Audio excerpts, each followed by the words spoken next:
victory lane at the 24 Hours of Daytona. Let's join him there. Well, Al Holbert is a tired-looking man. His car begrimed, greasy, as he eases out of the cockpit now with a towel around his neck, rubber dust all over him. The first order of business is the SunBank medal that he's getting for victory in the competition today. Oh, boy. Worn out, Al? Anxious.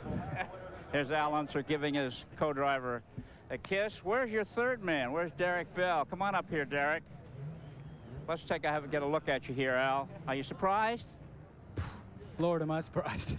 I mean, we were so far out of it, and just perseverance, and the other guys had their problems later, and Derek kept at it, and Al kept at it to the point of hurting his foot, and the guys kept at it, and we made great repairs of some mistakes in preparation, so I guess it balanced out. Al, it's been 12 years or thereabouts since you came to Daytona. It's been a long try, hasn't it? It sure has. I've been second, I don't know, at least 2 or 3, maybe 4 times, and last year was a big disappointment for the guys, of course, and it's just wonderful for Lowenbrow and Holbert Racing, and of course all the people associated, my wife at home, of course, her prayers and people at home, you know, it makes a difference. Well, we want to congratulate you. We want to talk to some of your colleagues. Come on over here, Al. How's it compare with the Indy 500? Well, I don't know. We haven't won it yet, so I don't know. I mean the race.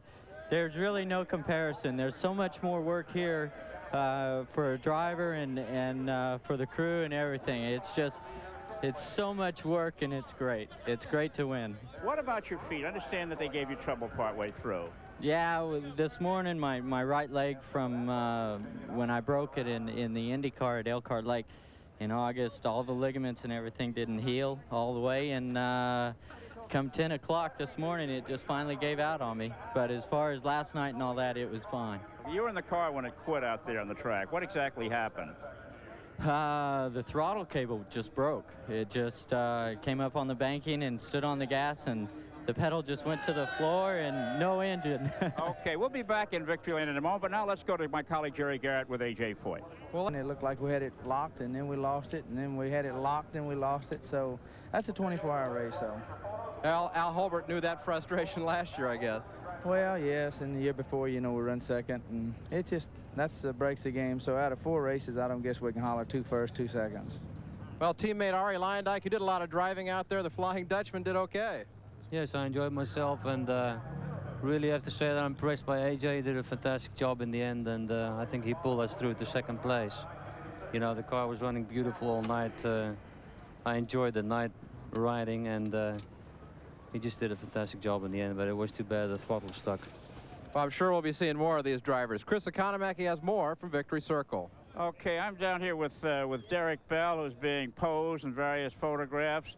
Got a moment here, Derek? Yes, sure. You're a fitness freak. You wouldn't believe it, would you? Al Holbert's huffing and puffing, and Al Unser's feet hurt. Where are your aches and pains? I was absolutely rigid with cramp about an hour and a half ago. Really? Yeah, when I got out the last time, it had been very hot, and I'd been driving extremely hard, and I was just absolutely destroyed. Derek, you're an old 24-hour veteran, Le Mans and all the rest. How tough was this one compared to the previous ones you've been in? I've been second here 4 times, and I never ever won it. And this was the hardest 24-hour race I've ever had in my life. Including Le Mans? Including Le Mans. I mean, Le Mans isn't hard because you have that long 4-mile straight to recover. But this place here is just unbelievable. I mean, it's hard, hard, hard. And we were chasing from the end of the first hour. We were going flat out all night, lapping in the same times we did in the daytime. And the car stood up to it. Derek, you mentioned earlier that the front sway bar had been broken and that it made driving difficult. Can you tell us a little bit the way the car handled under those circumstances? Well, it happened, I think, while I was out there, because I was going down the back straightaway, and I went over some ripples on the banking, and the car just rolled all over the place and weaved, and I thought I was going to take into the wall. And it felt really very, very bad indeed. And then I carried on and thought, well, maybe it was just the fact I couldn't see very well, and was because of the oil on the windshield. And perhaps that was the reason, therefore I couldn't pick out the right line for the corners. And in fact, all you got was a tremendous amount of rollover still, which meant the back kept rolling around as you changed direction. It just sort of flicked and rolled, and then it started to slide if you weren't careful. It was really most unpleasant. I think that was one of the reasons I felt so ill, you know, was that I was pitching about so much. It's quite a handful. Well, congratulations on winning it, Derek Bell. And now back to Jerry Garrett. Well, Jim Busby, your car gave us 24 hours of beautiful pictures, but it didn't quite finish where you wanted it to.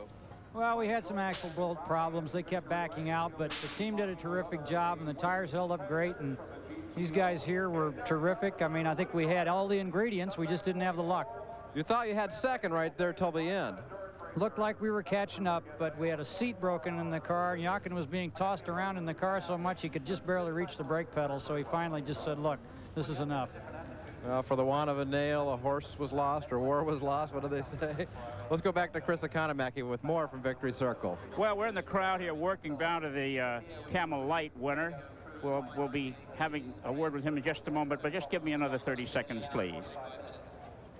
Back so that's the scene in Victory Lane and all along pit road now as everybody takes the deep breath after 24 hours of competition in this event. The flags in the international turn representing the drivers who have been here to compete in this event that began yesterday at approximately 3:30. And let's take a look now at some of the highlights from the race action that we've enjoyed here in these past moments. The major story at the beginning was this car that never got to start.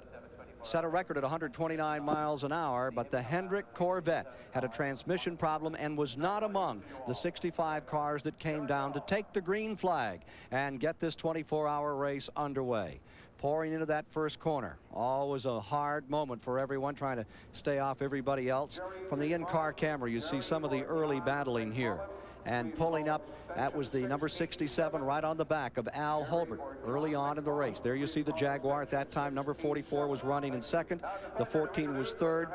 Then we saw some action along pit road here. That was the Hans Stuck car having a little bit of a problem and then had a major problem. It crashed going into the chicane, spun twice. Apparently a brake locked up on it and thrashed the car entirely. This is the 16 car, Rob Dyson's car, which ran magnificently at the top of the event. Then as night fell, car number 44 was having its problems, just too much downforce on the nose, and they pulled it in to work on it. Al Holbert's car was in. He was having braking problems in the night. And in the night, these were the remarkable pictures that the Goodrich car number 67 generated. Into the wall went Drake Olson's car. They were able to continue after this shunt. We know how the other guys feel. Later on, it was car number 67 out in front. He had a real yo-yo effect in this race. He was all the way down, came all the way back. That wheel came off the Dyson car. They'd been in the pits for a moment, went back out, and the wheel departed the machine. The result of that was to put them out of the race for good. The 67 car continued to have problems, as did the number 8. The Preston Hen car was in for some time in the midst of the night. Driver changes taking place approximately every 2 hours. And here you see a change on Preston Hen's car, which came through for a second place finish. The sparks were flying here as car number 68 was having its problems. John Morton's car, looping and getting back underway, was car number 14. And the car was so far down. Al Unser here, they thought they were going to be racing for 3rd or 4th place. That was about 5 o'clock in the morning. A throttle problem had developed, and they thought their day was over before the night was over.